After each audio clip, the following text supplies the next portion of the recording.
Inihahandog namin sa inyo ang buhay ng tatlong magkaibigan na estudyante. Una si RB, isang estudyante na may kakayahan sa pag-aayos ng mga sira na gamit na pagdesisyonan mag-aral para makatulong sa kanyang pamilya. Pangalawa si Ruhaida, isang batang babaeng mahilig sa agham na nanaginip na maging isang magaling na guro sa teknolohiya. At panghuli si Kyle, isang binatang matalino na mahilig maglaro ng online games ngunit pangarap pa rin niya na maisakatuparan ang mga layunin niyang dapat matupad. Sa kabila ng kanilang magkaibang buhay at kakayahan, napadpad sila sa parehong universidad.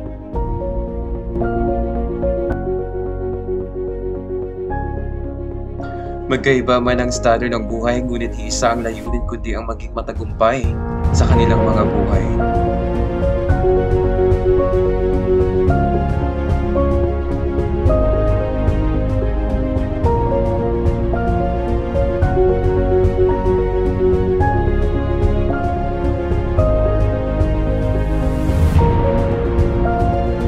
Nagsimula silang magtulungan sa kanilang mga lakad at material na pangangailangan, pati na rin sa kanilang mga pagsusuri.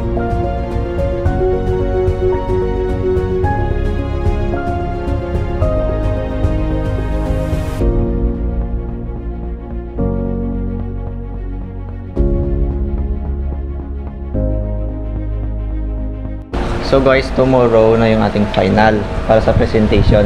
Di ba alam mo naman gagawin mo? Oo, yung vision natin, natin explain yun. O dapat yung computer natin na sa magandang kondisyon.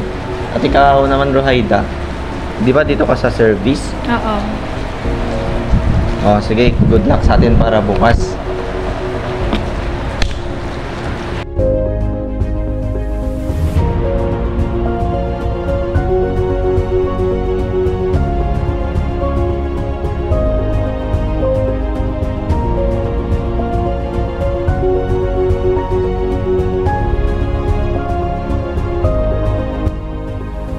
Sila ay nakapasa sa kanilang presentasyon.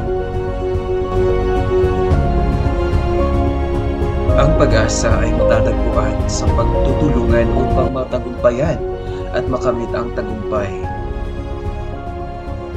Sa pagtutulungan at pagtitiwala sa isa't isa, tagumpay ay matatamasa.